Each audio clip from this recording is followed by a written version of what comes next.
Church of the Resurrection, from its very beginning, has said as part of its DNA that we believe God is calling us to help revitalize other congregations in whatever way we can, to give away our resources, to encourage and to bless. And you've heard how we've done that. You know, we've done that at Resurrection Downtown by starting a new campus in the heart of the city. We've done that at Resurrection West, starting a new campus there. Resurrection Blue Springs, where there was a church who said, "We need some help. Would you be willing to adopt us?" And we were willing to do that. We've done that by giving away training materials to churches all the time, you know, at events like this. We're getting ready to do that in a new pilot project. This fall, we're launching a pilot project. I'm going to ask Debbie Nixon just to introduce quickly those members of our pilot projects. Debbie, where are you at? There you are. And I want to tell you a little bit about this. We thought, well, let's try something. Let's see if we could give away resources to churches that don't become campuses of ours, but continue to be their own congregations. And if we could do coaching with them and give materials to them, and we could provide sermons for them if they choose to adopt this model. And let's just see if we could help churches that have been in decline have a new life. And Debbie, why don't you tell us about those 3 churches that we're partnering with this year? Well, I would like to actually invite the 3 pastors to go ahead and stand up here next to me so that you can get to see them and just begin to understand and imagine the impact of what would happen as churches that we realize that we don't have to do this alone. Adam talked to you about the 3 questions, and one of the things we have to be answer is, why does somebody need a church? And it's because we need each other to be on this spiritual journey together, and we believe that there's also power when churches bond together to do effective ministry together. And so we are launching a pilot to see what this might look like if we do this very intentionally, where churches are able to maintain their own unique DNA in their own context, but we take the resources that we have and we share them with one another. And so we're going to be sharing resources together with these 3 churches. First, Russ Hall's church in Decatur, Arkansas, Highville, Arkansas, and Springtown, Arkansas. It's a 3-point charge right in the heart of the Walmart world and poultry world. And so we're going to get to learn how to do ministry in your world, Russ, and we're going to be sharing resources with you as well. And we're looking forward to that. So I'd like for those people to stand that are from, where's my friend Flo? There she is. Flo right here has been a lifelong Methodist, and I want you to know that she is the great-grandmother and a grandmother and a great-grandmother, and she is saying this has got to be something that we do as a church. She's willing to make the changes that are necessary, and so thank you for being willing to see what might be possible, Flo. Robin Johnson from Hamden United Methodist Church in right outside Baltimore.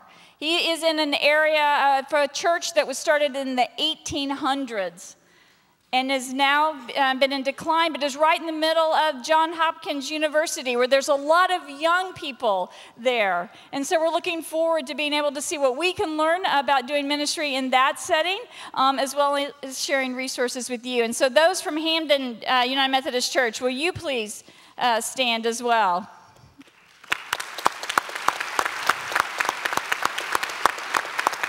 This is a church that's been actively engaged in serving the poor in their community, and now they're saying, you know what, we want to reach those young adults that are now coming in to live in the area, and what might Church of the Resurrection be able to offer in that way?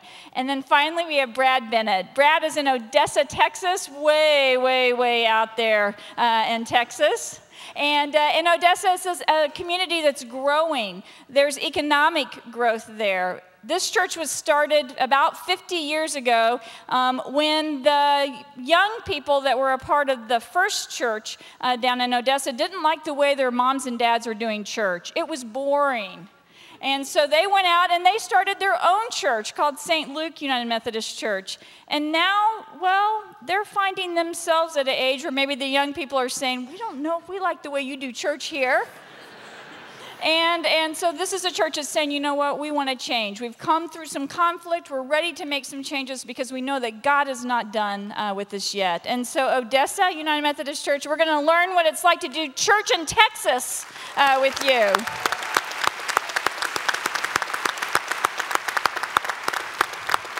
And so God has whispered, and we hope that we've responded faithfully. We're really excited that we're partnering together in ministry, and we're testing this. We're just trying to see, does it work? And if it does work, then we're going to give this model away to other churches. And we're going to have coaches, and you all are going to teach us about your communities. We're going to be offering the best of what we've got here at Resurrection. Some of the sermons will be coming to you via video, and then some you'll be preaching yourselves. And we're really excited about this partnership and look forward to see what God might do through this. And I just want to thank you and your congregations for trying something strange and crazy and being willing to see, could this help us in certain places in the United Methodist Church have a future with hope? So God bless each of you, and thank you for saying yes to this.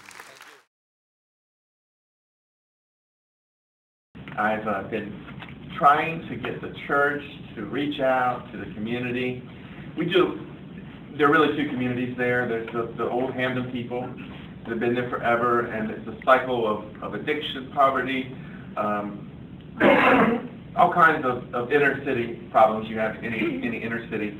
And then, but we're really at an opportunity with young people moving in, professionals, and with the economy, there's sort of stuff there.